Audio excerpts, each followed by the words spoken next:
ভারত আগামী 24 থেকে 36 ঘন্টার মধ্যে পাকিস্তানে হামলা চালাতে পারে বলে আশঙ্কা প্রকাশ করেছেন পাকিস্তানের তথ্য ও সম্প্রচার মন্ত্রী আতাউল্লাহ তারার।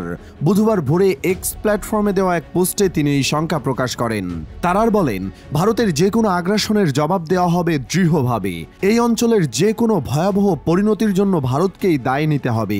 যদিও তিনি এ বিষয়ে কোনো সুনির্দিষ্ট প্রমাণ উপস্থাপন করেননি এবং ভারতীয় কর্তৃপক্ষ থেকেও তৎক্ষণাৎ কোনো মন্তব্য পাওয়া যায়নি। এর আগে পাকিস্তানের প্রতিরক্ষামন্ত্রী মোহাম্মদ আসিফ বার্তা সংস্থা রয়টার্সকে দেওয়া এক সাক্ষাৎকারে বলেন, এবং ইসলামাবাদ এখন সর্বোচ্চ সতর্কতায় রয়েছে। তিনি হুঁশিয়ারি দিয়ে বলেন, পাকিস্তানের অস্তিত্বের প্রতি সরাসরি হুমকি সৃষ্টি হলে আমরা পরমাণু অস্ত্র ব্যবহারের পথেও যেতে পারি।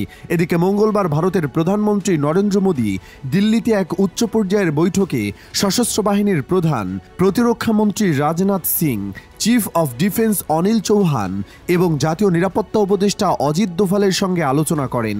এতে মোদী সশস্ত্র বাহিনীকে পূর্ণ স্বাধীনতা দেন যে তারা সময় ও পরিস্থিতি বিবেচনায় প্রতিক্রিয়া জানাতে পারবে। পাকিস্তানের পক্ষ থেকে দাবি করা হয়েছে, তাদের কাছে বিশ্বাসযোগ্য গোয়েন্দা তথ্য রয়েছে যে ভারত মিথ্যা অভিযোগের ভিত্তিতে সামরিক পদক্ষেপ নিতে পারে। বুধবার দুপুর 11টায় ভারতের মন্ত্রিসভার নিরাপত্তা বিষয়ক কমিটি সিসিএম এর সঙ্গে মোদির বৈঠক হয়। এর আগে গত সপ্তাহে এই কমিটির বৈঠকে সীমান্ত বন্ধ, সিন্ধু নদের পানি চুক্তি বাতিল সহ 5টি বড় সিদ্ধান্ত নেওয়া হয়েছিল। নিরাপত্তা কমিটির বৈঠকের পর মোদি রাজনীতি বিষয়ক কমিটি সিসিপিএ এবং পরে অর্থনীতি বিষয়ক কমিটির সঙ্গেও বৈঠক করেছেন। এসব বৈঠকে দেশের জ্যেষ্ঠ মন্ত্রী ও নীতি নির্ধারকরা উপস্থিত ছিলেন।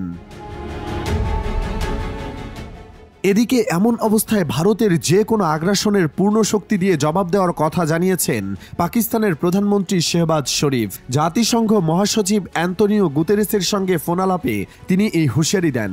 মঙ্গলবার রাতে এক প্রতিবেদনে এই তথ্য জানিয়েছে পাকিস্তানি সংবাদ মাধ্যম এয়ারওয়াই নিউজ।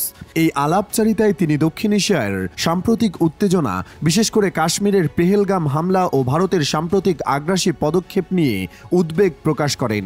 সরকারি সংবাদ সংস্থা জানিয়েছে, প্রধানমন্ত্রী শেহবাজ বলেন, পাকিস্তান সব ধরনের সন্ত্রাসবাদের নিন্দা করে এবং এই বৈশ্বিক সন্ত্রাস বিরোধী যুদ্ধে দেশটি যে বিপুল ত্যাগ স্বীকার করেছে সেটিও তিনি মহাসচিবকে স্মরণ করিয়ে দেন।